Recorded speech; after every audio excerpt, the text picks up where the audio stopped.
hari abantu tugiye kuganiraho muri kiganiro basa naho batutse Imana cyangwa se kuyishyomuraho bikarangira bamwe bapfuye abandi bikorwa byabo bigahinduka umuyonga.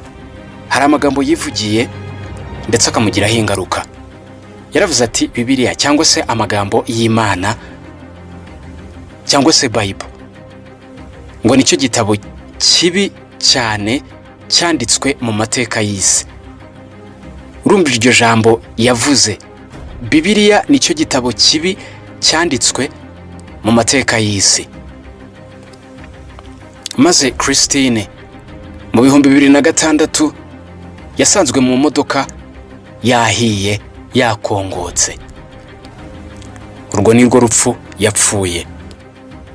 Yari umwana w'umukobwa, arangije amufata mu kiganza dore ko yari yicaye mu modoka. Arangije amubwira ati mwana wanjye,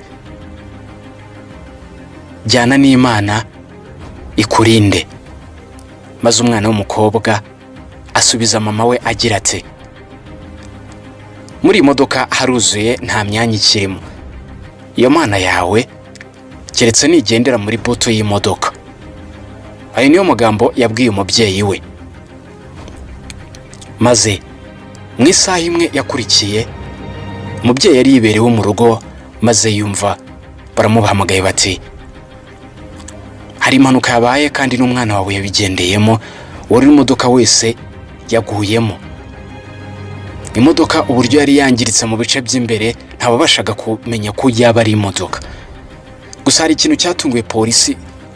Tancredo de Almeida Neves uyiteguraga kuba perezida wa Brazil, afata ayoboye Brazil nyuma yo kwishyomora ku Mana ati ukwiye gutinya Imana, niyo ya mbere ugomba gutinya. Uko byamera kose uhabyanga wabyemera, kuko nige n'ubuzima tubamo, nitanga buri kimwe, nige nuko uzabaho kuva uvutse kugeza upfuye.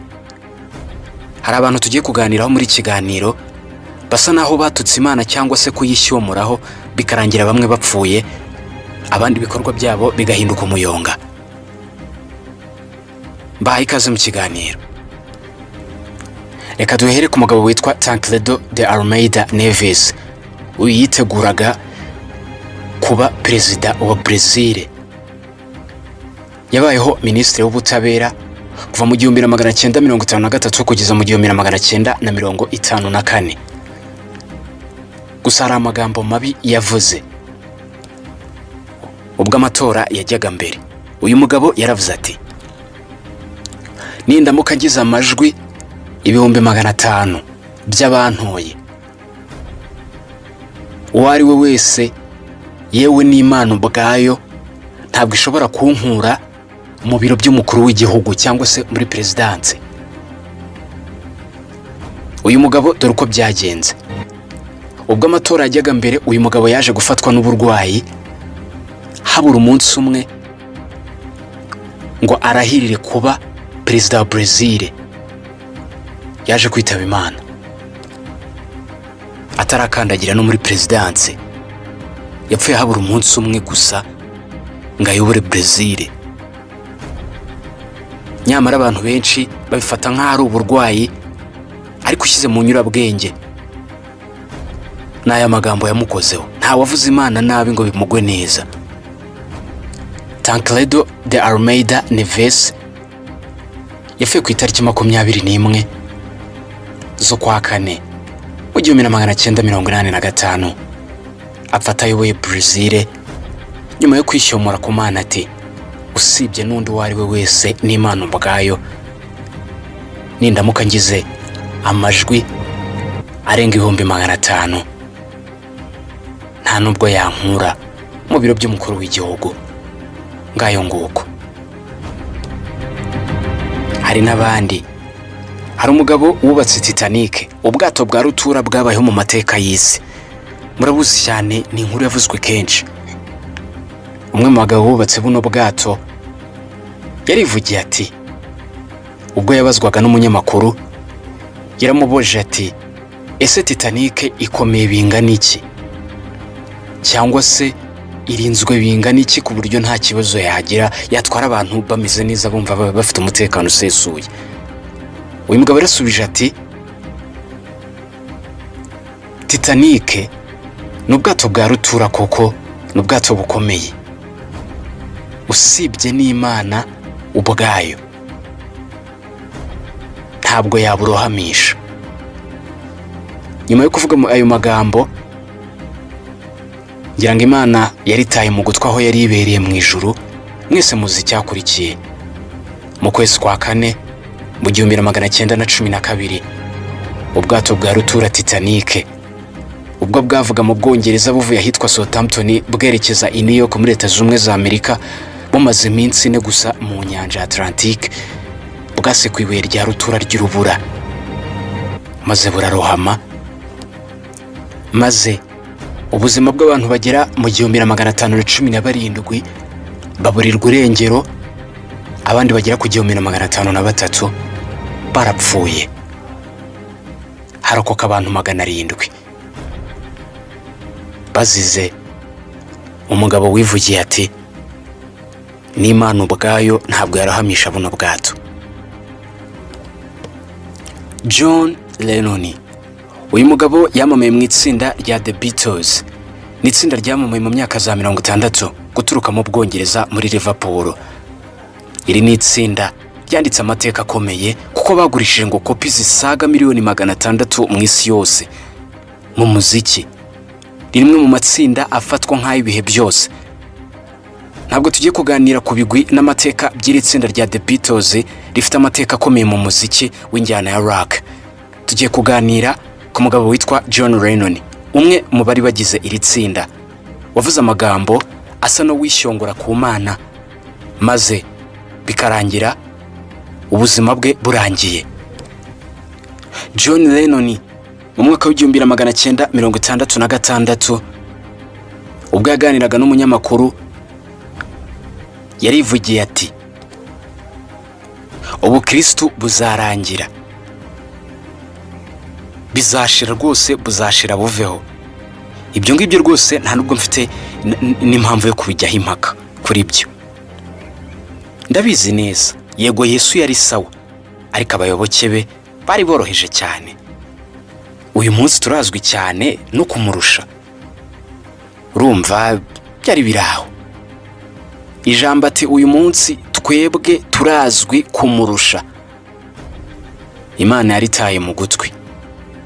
John yabayeho kugeza mu 1980, yarashwe amasasu 6 n'umufana we. John nuko yavuye mu isi. Hari ibintu bibaho mu isi abantu benshi bakiteramo urwenya cyangwa se bakabifata nk'ari ibintu biraho, bavuga bati ni ibintu biraho bisanzwe. Nyamara ishize mu nyurabwenge usanga amwe mu magambo uvuga cyangwa se tuvuga mu buzima bwa buri munsi adukurikirana. Nkuko nabivuze ruguru, nta wavuze Imana neza cyangwa se nta wavuze Imana nabi ngo bimugwe neza, ariko wayivuze neza izamwitura. Hari uwitwa Kazuza,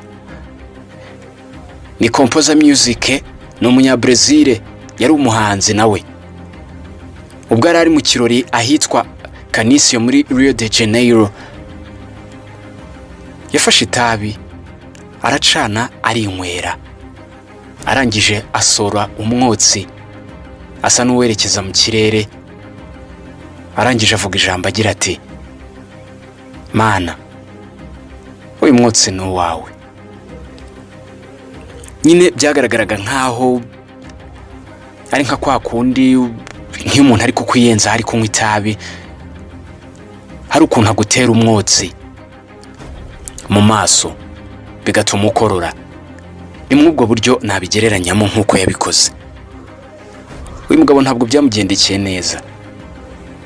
Ku myaka 32 yapfuye asize sida, cyangwa se agakoko gatera sida. Ubuzima bwe burangira gutyo.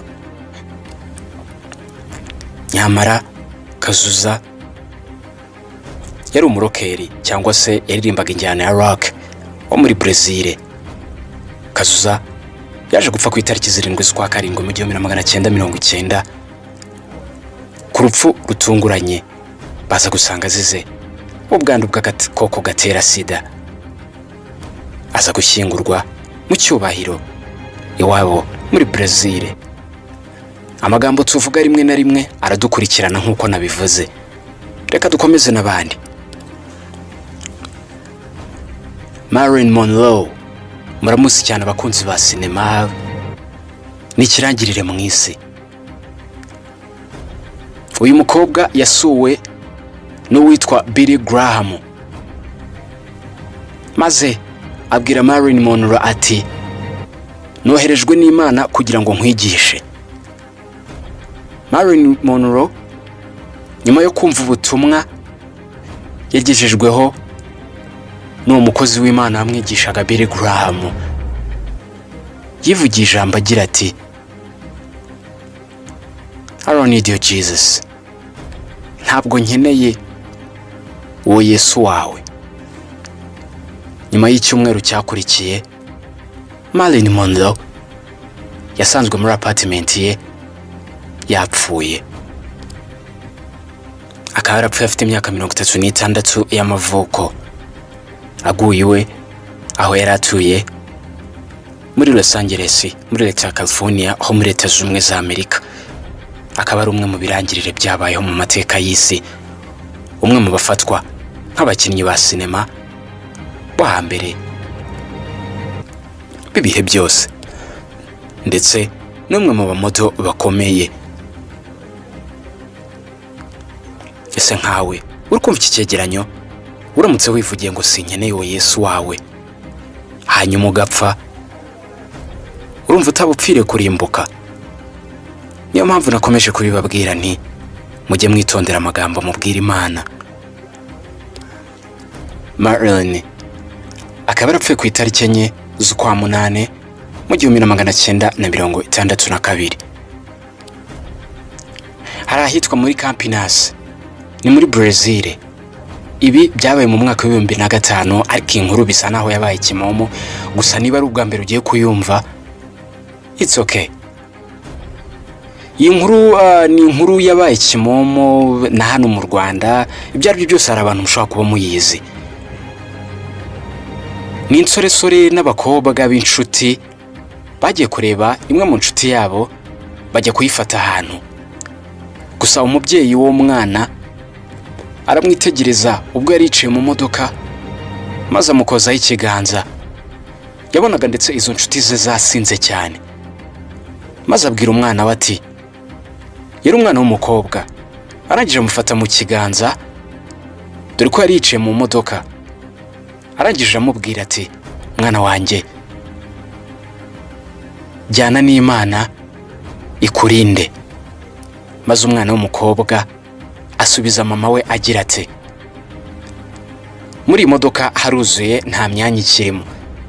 Iyo Mana yawe keretse nigendera muri buto y'imodoka. Ayo niyo magambo yabwiye umubyeyi we.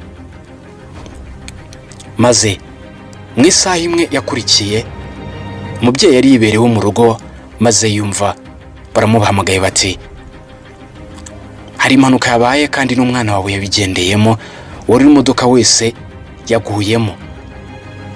Imodoka uburyo yari yangiritse mu bice by'imbere, ntababashaga kumenya ko yaba ari imodoka.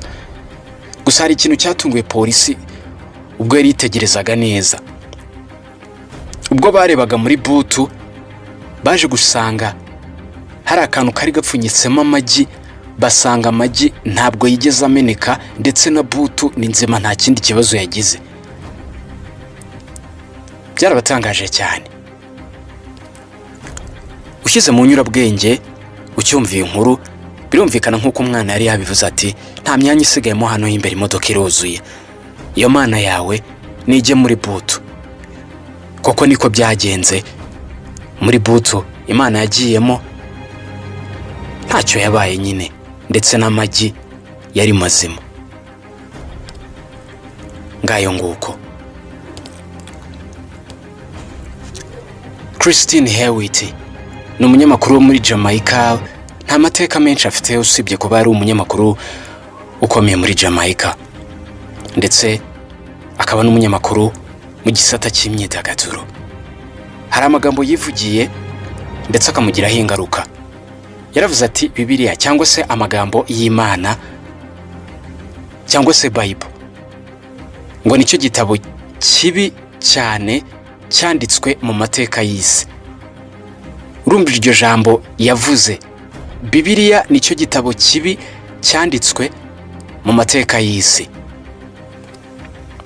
Maze Christine mu 2006 yasanzwe mu modoka yahiye yakongotse. Urwo ni rwo rupfu yapfuye. Uyu munyamakuru nujya munini za Google ukandikamo izina rye Christine Hewitt, Jamaican journalist, nta kindi kizagutanga imbere n'aya magambo yivugiye. Niyo magambo asa naho amuzwiho kuba ariyo nkurikizi y'urupfu rwe cyangwa se ariyo magambo yakomeje kumukurikirana. Nabivuze ntabavuze Imana nabi ngo bimugwe neza. Niyo mpamvu mu buzima bwa buri munsi tubamo dukwiye gushima Imana mu byo dukora byose kubera ko ari wo muremyi wa byose. Aba bantu bose twavuze ruguru bagiye bapfa impfu zitandukanye bitewe n'amagambo bavuze. Nyamara bamwe bagiye babifata nkaho ari ibintu n'ubundi byagomba kubaho mu buzima busanzwe. Yego byashoboka ariko nta wamenya. Burya hari ibintu biba hari impamvu yabyo, ariko kubera ko amaso yacu aba ahumenye cyangwa se tudashishoza neza ntitumenye ibyo ari byo tukabifata nkaho ari ibintu biraho byapfe guhurirana nkaho ari igihe cyabo cyari kigeze. Ariko nyamara nta jambo wavuga ku Mana ribi ngo rikugwe neza nkuko nakomeje kubivuga. Njye nitwa Chance Pole, ngushimira kubana natwe mu biganiro bitandukanye. Niba utarakora subscribers kanda subscribe